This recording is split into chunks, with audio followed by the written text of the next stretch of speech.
नमस्कार, स्वागत है आपका आपके अपने चैनल माई हिमाचल न्यूज में। तो चलिए शुरू करते हैं खबरों का सिलसिला विस्तार से।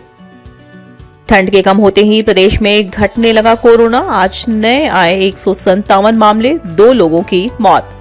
हिमाचल में आज 2 लोगों की मौत के साथ 157 की कोरोना रिपोर्ट पॉजिटिव आई है। मरने वालों में कांगड़ा के 65 साल के एक बुजुर्ग और मंडी के भी 68 साल के बुजुर्ग शामिल हैं। प्रदेश में मरने वालों का आंकड़ा 4068 तक जा पहुंचा है। जिला स्तर पर बात करें तो बिलासपुर में 196, चंबा में 216, हमीरपुर में 255, कांगड़ा में 685, किन्नौर में 40, कुल्लू में 89, लाहौल स्पीति में 15, मंडी में 282, शिमला में 246, सिरमौर में 123, सोलन में 195 और ऊना में 231 एक्टिव केस हैं। फूड पॉइजनिंग से पीजी कॉलेज धर्मशाला हॉस्टल की 21 छात्राएं बीमार।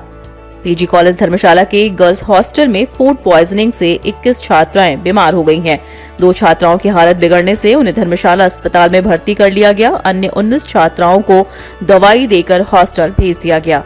हॉस्टल की वार्डन कनिका सूद ने बताया कि गर्ल्स हॉस्टल में मंगलवार रात करीब 1 बजे 5-6 छात्राओं का फूड पॉइजनिंग के कारण तबियत खराब हो गई। उन्हें उल्टियां होने लगी।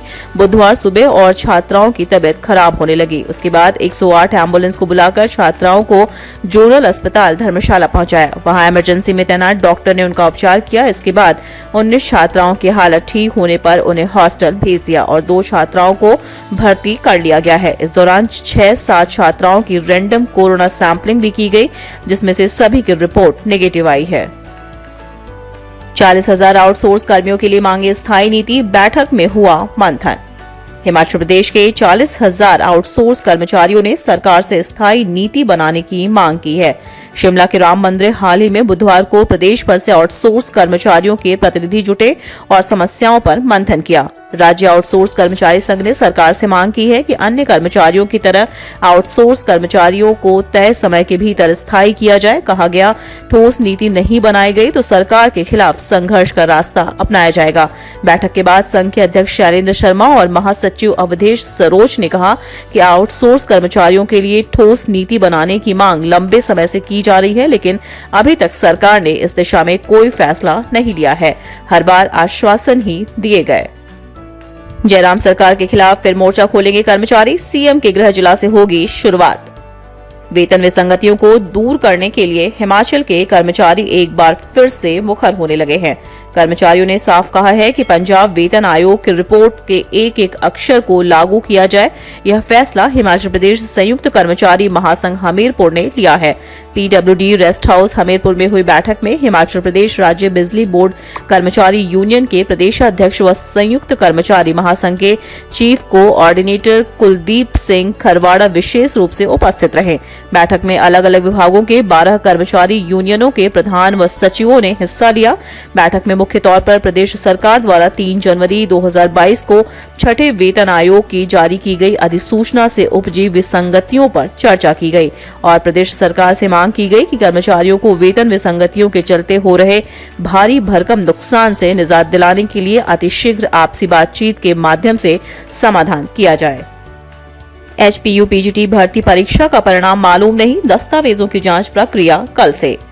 हिमाचल प्रदेश विधानसभा के मॉडल स्कूल में पीजीटी के 6 पदों के लिए 11 जनवरी को हुई भर्ती परीक्षा के बाद एचपीयू ने अभ्यर्थियों को दस्तावेजों की जांच प्रक्रिया के लिए बुला लिया है। गुरुवार से कुलपति कार्यालय के कमेटी रूम में दस्तावेजों की जांच की प्रक्रिया पूरी की जाएगी। अभ्यर्थियों को पात्रता शर्तों के अनुसार आवश्यक शैक्षणिक योग्यता के प्रमाण पत्र साथ लाने को कहा गया है। वहीं डॉक्यूमेंटेशन की प्रक्रिया शुरू हो गई है, लेकिन अभी अभ्यर्थियों को 11 जनवरी को हुई भर्ती परीक्षा का परिणाम मालूम नहीं है। उन्हें यही पता नहीं है कि परीक्षा में कितने अंक अर्जित किए हैं। इसके अंक वे कहां देख पाएंगे।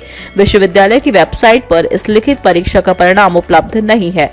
पीजीटी भर्ती परीक्षा का परिणाम कब घोषित किया गया, कहां उपलब्ध होगा, इसको लेकर कुल सचिव से संपर्क करने का प्रयास किया गया, मगर इसका जवाब नहीं मिल पाया। हिमाचल में टल सकती है डॉक्टरों की हड़ताल, सरकार ने वार्ता के लिए बुलाया। करीब 7 दिनों से चल रही मेडिकल अफसरों की हड़ताल टल सकती है। प्रदेश सरकार ने शुक्रवार को सुबह 10 बजे मेडिकल ऑफिसर एसोसिएशन के पदाधिकारियों की बैठक बुलाई है। इसमें डॉक्टरों की मांगों पर चर्चा होगी। यह मेडिकल ऑफिसर पंजाब की तर्ज पर मूल वेतन पर नॉन प्रैक्टिस अलाउंस दिए जाने की मांग कर रहे हैं। एसोसिएशन का कहना है कि अगर बैठक सकारात्मक रहती है तो हड़ताल को समाप्त किया जाएगा। इधर मेडिकल ऑफिसर एसोसिएशन की 16 फरवरी को पदाधिकारियों की बैठक हुई है। इसमें डॉक्टरों की मांगों पर चर्चा की गई। डॉक्टर राजेश सूद ने कहा कि हड़ताल को आगे बढ़ाने का फैसला फिलहाल टाला गया है। अगर फैसले डॉक्टरों के हित में लिए जाते हैं तो पेन डाउन हड़ताल को खत्म किया जाएगा। प्रारंभिक शिक्षा निदेशालय स्कूलों में मिड डे मील परोसने की मंजूरी के लिए सरकार का इंतजार। हिमाचल प्रदेश के सरकारी स्कूलों में मिड डे मील परोसने के लिए प्रारंभिक शिक्षा निदेशालय ने सरकार से मंजूरी मांगी है। स्कूलों में दोपहर के भोजन के वितरण को लेकर सरकार से स्पष्टीकरण आने के बाद इस बाबत फैसला होगा। फिलहाल 17 फरवरी से प्रदेश में शुरू हो रही 1ली से 8वीं कक्षा के विद्यार्थियों की नियमित कक्षाओं के दौरान मिड डे मील नहीं परोसा जाएगा। मार्च 2022 से प्रदेश के सरकारी स्कूलों में मिड डे मील नहीं परोसा जा रहा है। कोरोना संकट के चलते सरकार ने मार्च 2020 में स्कूल बंद कर दिए थे। बीते 2 वर्ष के दौरान कई बार प्रदेश में स्कूलों में विद्यार्थियों की कक्षाएं लगाई गई, लेकिन मिड डे मील को बंद ही रखा गया। अब कोरोना संक्रमण के मामले कम होने पर खुलने जा रहे स्कूलों में दोपहर का भोजन बांटना है या नहीं, इसको लेकर प्रारंभिक शिक्षा निदेशालय ने सरकार से मंजूरी मांगी है। आंगनबाड़ी केंद्रों में मार्च से नौनिहाल बुलाए जाएंगे। आंगनबाड़ी कार्यकर्ताओं और सहायकों को नियमित तौर पर केंद्रों में आना होगा। बिजली बोर्ड बीओडी का बड़ा फैसला। जूनियर टीमेट अब 4 नहीं 3 वर्ष में बन जाएंगे टीमेट।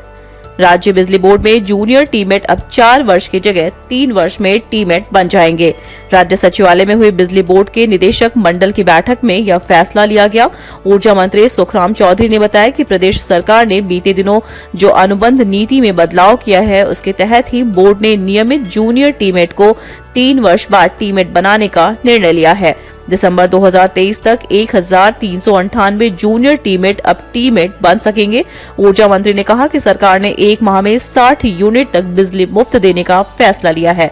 प्रदेश के किसी भी क्षेत्र में अगर 2 या 3 माह बाद बिजली बिल आते हैं तो ऐसे उपभोक्ताओं को 2 माह बाद बिजली बिल आने पर 120 यूनिट और 3 माह बाद बिल आने पर 180 यूनिट तक बिजली सप्लाई निःशुल्क मिलेगी।